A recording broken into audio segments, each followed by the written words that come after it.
Chapter 4, Differentiation. How do we learn best?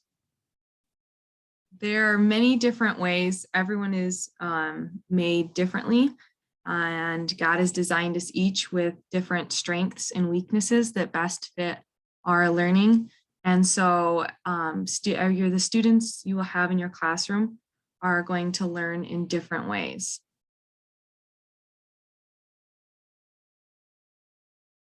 So our learning objectives today are, after studying this chapter, you are able to explain what intelligence tests are designed to do and how contemporary theories of intelligence differ from the traditional view.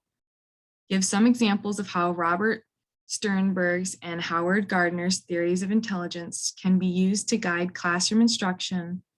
Describe the learning styles of reflective, impulsive, field independence, and mental self-government, and note where gender differences do and do not exist in cognition and achievement, and explain how gender biases affect students. Okay, so the first learning target is all about intelligence tests and just intelligence in general. So this first part that it talked about in the book was the Stanford-Binet intelligence test. And really it's a combination of two different tests. Alfred Binet was a French psychologist. You can see him on the top left. He, in 1904, was part of a commission to make a kind of intelligence test that would help make sure that people that had special needs or were very high achieving were put in the right placement. However, there were some people that decided that his view of intelligence was not as well founded. So Louis Turnman came along, which you can see right next to his picture. He was from Stanford, so that's where the Stanford comes from. And in 1916, he created a revision of the original test. And really, it just expressed the child's performance as a global figure. So really just an IQ. And it was just a better test overall to try to measure more intelligence. And a little bit later right around Alfred Binet's time in 1904, Charles Spearman came along. You can see him in the lower right-hand corner. And he decided that there were two factors of intelligence that he wanted to focus on. And he noticed that a lot of kids would score consistently on different intelligence tests. So whether it was on memory or comprehension, anything like that, there was more of a normal average for kids. And he accounted that for the G factor, which is a general factor that affects performance on all intellectual tests. And that's what he said was why the scores remained constant over time. And you also had the S factor, which was a set of specific factors that affects performance on only specific intellectual tests. And that's why scores would sometimes vary. So some of those S factors could be environmental, like was the kid not feeling well that day, just different things like that, which we also need to take into account on standardized testing and things like that. So some of the limitations of intelligence tests is that they can't be measured directly. Obviously, you can only ask questions on a test. You can't measure every aspect of intelligence off of a multiple choice test. The second reason is that it's only a test of school ability. So if you are a person that has like a really high IQ or your child has a really high IQ, you can't make predictions of like job success, happiness in life, just high achievement, anything that's not school related, because IQ does not correlate with that. Instead, we really should have called them tests of school ability, just because that's what we're actually testing. And then the third reason is that they are not absolute measures of ability. So IQ scores can be improved with experience and training. So therefore, they're not the absolute measure. You could get higher, you could get lower, which is a really good thing to talk to parents about, because some parents might be stressed that their kid has a really low IQ, even though it could go up as they age and as they learn. So these three contemporary views of intelligence, we'll talk about two of them a little bit more during the chapter. The first one is David Weschler's view of global capacity. He came up with this because he defined intelligence as the global capacity of the individual to act purposefully, think rationally, and deal effectively with the environment. He said that someone's intelligence is not a sum of their tested abilities. So you have like practical knowledge or just common sense, really. And that's what that second bullet point is, the intelligence in other settings. So like kind of like street smarts, because people can be really book smart, but do you also have the common sense aspect? And then these last two we'll hit on a little bit more. The Robert Sternberg triarchic view. You have practical ability, creative ability, and analytical ability. You can see a little bit more of it in that chart below. We're really just looking at different kinds of intelligence and how people decide that, it just works that way. And the third one is Howard Gardner's multiple intelligences, and he had 8 of them, which were logical, mathematical, linguistic, musical, spatial, bodily, kinesthetic, interpersonal, intrapersonal, and naturalist. And we'll talk about that a little bit more in the next section. So our second learning objective looks at the views of intelligence. Sternberg's triarchic theory of successful intelligence. When instructing or testing students, it is beneficial to use Sternberg's triarchic model by incorporating analytical, creative, and practical means into instruction. It gives students the ability to excel using their strengths. The reason you use all 3 of these abilities is so that students can work on their strengths as well as being given the opportunity to grow in their weakest areas. So for instance, if you are not creative, it gives you an opportunity to work on that area. But for someone who is not analytical or doesn't have a very practical sense of like intelligence, they're able to use their strength, which may be being creative, and use more of that in an activity or in a test. And so it helps them to build confidence in what they already know, while giving them an opportunity to work on an area that they need to grow in. Gardner's multiple intelligence theory. How do we incorporate Gardner's theory into the classroom? Well, it's best to use it as a framework for making differentiated lessons. And when doing so, it is best to try and incorporate 2 to 3 intelligences per lesson. So as you can see, and as Beth stated before, there are 8 different intelligences, and trying to make each of your lessons to fit all 8 of those areas isn't necessarily practical, and it won't, students won't be able to get the full benefit of it because the lesson is just going to be jumbled and there's not going to be a full direction for where the lesson should go. But if you have 2 or 3 intelligences that you are incorporating in your lesson, it's going to be more focused, still give students the opportunity to use their preferred intelligence, and you're just going to have a better outcome that way. Some of the benefits of using the multiple intelligence is that it enhances students' creativity and teaches them how learning is shown in their everyday lives.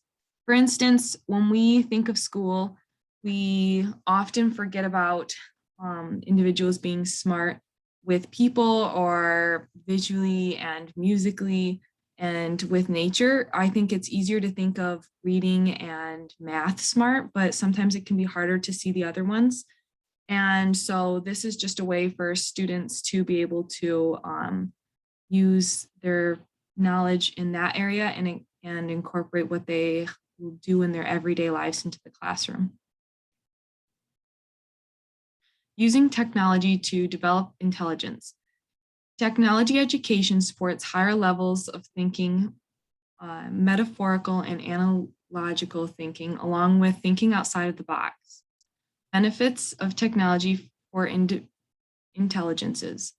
It strengthens intelligences, allows for students to experience different intelligences, and promotes practical, analytical, and creative abilities. So for our third learning objective, we're going to be talking about learning styles. And a learning style can be defined as a consistent tendency or preference to respond in a variety of intellectual tasks. And the first thing we'll look at is reflectivity and impulsivity. So we all know in every class that we've been in, we all know that one person that raises their hand right away after the teacher asks any question, has an answer no matter what the circumstance. So that would be an example of impulsivity in a student. So impulsive students will tend to react quickly to questions or concepts that do not have a clear answer.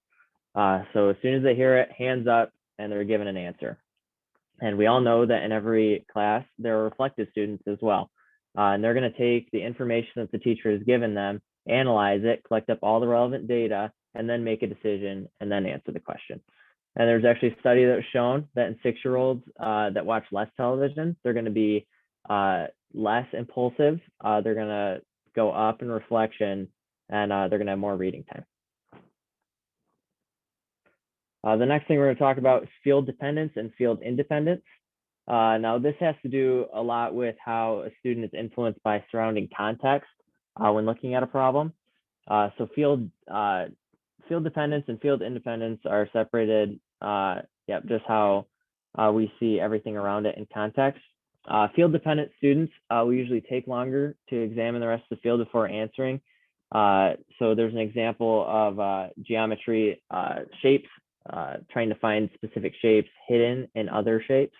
So field dependent students will take longer in that example because they're going to take into effect all of the other shapes as they go, while field independent students will actually just isolate the shapes right at the beginning and find it that way. Now for mental self-government styles. All these are grouped into this way, and they each build off each other. So first for legislative, executive, and judicial, each one varies a little bit in different ways. So for example, legislative learners prefer to formulate rules and plans. Executive learners prefer to follow rules and guidelines. Judicial plans or learners prefer to compare things. So as you see, they're pretty similar in some areas, but they vary in little ways. Monarchic, hierarchic, oligarchic, and anarchic are all pretty similar in some ways as well. Whether it's focusing on one task at a time for monarchic, hierarchic kids will have several tasks to work on, deciding which one to do first, second, and so on. And it goes down from there. Local and global are pretty basic here. Local, we're looking at more detail-oriented stuff, and global, we're looking at overall work. Conservative, liberal, not exactly political party here, just different learning styles. Conservative students will prefer to have established procedures, and liberal students will prefer to work out their own solution of problems. And internal and external is pretty self-explanatory. As we're aware, we need to learn different styles and guiding instructions. So we're going to have around 25 kids or so in each class, and that's a lot of different learning styles that we have to adapt to, even just in our class alone. The best way to combat this issue, use a variety of activities. Keep all your learning styles engaged. Don't single out one and just pick on that the entire time. Really vary it up. Students' learning styles change over time, and the more that we vary it up, the more skills they're going to have later. And as we do that with different testing formats too, it's going to expand the students' repertoire. And then technology, as we know, COVID-19, we're doing this on Zoom. 2 years ago, if you'd asked me what Zoom was, I'd had no idea. But now technology in education is a big deal, and we just have to get used to it, quite frankly. We'll face a virtual classroom at some point, but use technology in a way to accommodate different learning styles, whether it's through different things, different pedagogies and the way that we use it. I actually love this term. I found it in the book. It said cybergogy. Somebody coined that term, cybergogy. In the same way that you use pedagogical influences in the classroom, use it with technology as well.